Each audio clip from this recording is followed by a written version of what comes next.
Chers amis de l'ONG Kosokunesu, bonjour. Comme promis,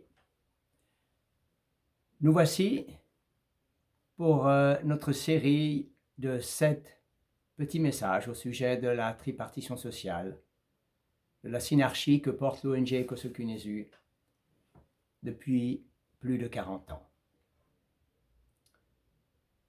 Nous allons, Charles Simon et moi-même, prendre la parole successivement pour essayer de saisir de façon consciente les défis qui nous attendent les années à venir. Le premier des défis est lié à notre système politique. Vivre dans un système politique autoritaire et sanguinaire implique 5 conditions. Et nous devons en avoir conscience. Inculquer le sentiment du nous, la norme, et des autres, les hors-normes. Accepter de nous y conformer. Ne pas s'opposer au mal qui est fait aux autres et de se décharger de cette responsabilité sur nos autorités. Ne pas s'opposer à la suppression de la dissidence citoyenne et consentir à l'extermination des dissidents. Est-ce que cela nous rappellerait-il pas quelque chose au jour d'aujourd'hui? Ce scénario psychologique engendre la tyrannie politique pour favoriser la division et la persécution d'une minorité pour inciter la guerre de tous contre tous. S'il est nécessaire de nous soumettre à certaines règles de vie en commun, la soumission et la croyance en l'autorité politique est une forme d'oppression sociale et psychologique qui atrophie notre cerveau. Il s'agit pour nous de développer les barrières potentielles à cette forme de système politique qui a causé tant de ravages dans notre histoire. La division des hommes entre les autres et moi donne une fausse image de la réalité, de notre réalité. Nous sommes le produit de milliards de cellules, de nombreux organes, une unité une et indivisible. En exerçant notre volonté, notre esprit opère dans l'imposition, dans l'intransigeance, dans le diktat. C'est cela qui entraîne le conflit et alimente la peur.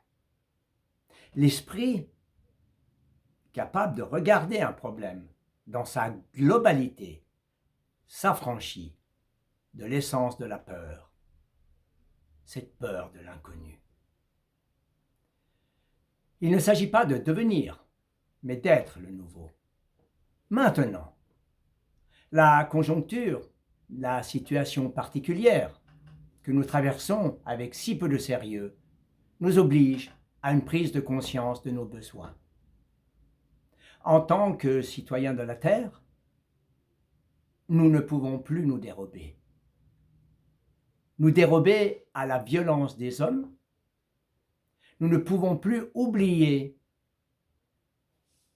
nos responsabilités, rester à l'écart des problèmes du monde. Nous sommes les acteurs de notre monde. Posons-nous maintenant les bonnes questions. À qui la faute?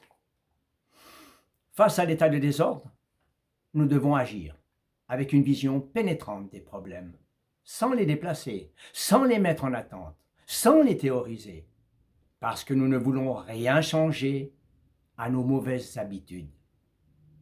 Cessons de déléguer notre pouvoir citoyen, notre souveraineté.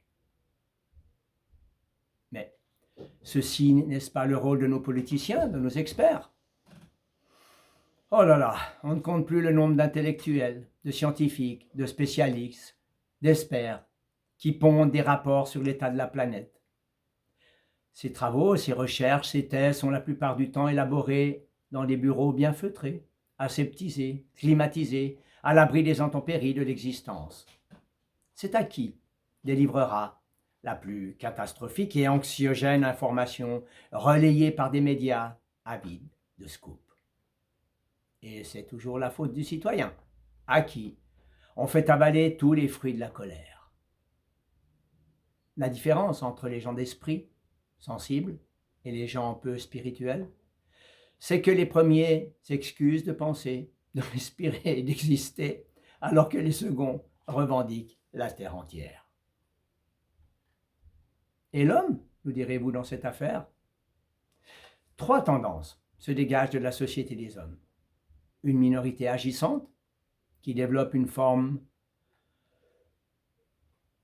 de fraternité autour de l'argent, une minorité dite pensante, qui prend conscience de la réalité, mais qui, pris dans les griffes de son égoïsme éthique, est incapable de se coaliser, de s'associer, de créer l'unité autour d'un véritable projet social. Et il y a les gens dilettantes, perplexes, qui se laissent conditionner sans trop se poser de questions. Quel est le frein le plus important à un changement paradigmatique social? Le fait que les 3 sphères de la vie sociale, l'économique, le juridico-politique et le culturel, inclus le cultuel, soient inféodés à la science et à la technique. La sphère du culturel était à l'origine de valeurs morales et éthiques. Malheureusement, sous prétexte de modernité, de l'avancement technologique, elle s'est ralliée à la pensée scientifique qui nous entraîne dans les abysses des travers humains sans état d'âme. Science sans conscience n'est donc que ruine de l'âme? Oui. Oui, la science, quoi qu'on en dise, fait régresser l'humanité sur le plan spirituel. Comble de malheur, dans notre histoire, nous n'avons jamais pu stopper cette machine infernale, cette escalade à la technique, cette fuite vers les paradis artificiels. Et aujourd'hui, c'est le temps de l'homme augmenté. L'informatique, le numérique, la robotique sont entrés dans notre vie et notre vie sociale même. Fort de son savoir technocratique, l'homme se sent l'égal de Dieu, dangereusement tout-puissant. Dans l'imposture et le mensonge, il s'autorise tout, en monnaie sonnante et trébuchante. Il cherche même à dépasser son Dieu. Quelle signification cela a-t-il? Celle, probablement, d'une nouvelle ère, la plus dangereuse que l'humanité ait eu à traverser jusqu'à aujourd'hui. Alors, est-ce que nous aurons le choix? Est-ce que nous saurons prendre conscience de ces choix? Est-ce que nous saurons faire les bons choix? Oui, si nous optons pour la tripartition de notre corps social.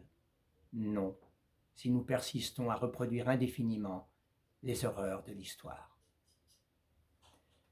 À tout de suite pour notre deuxième intervention,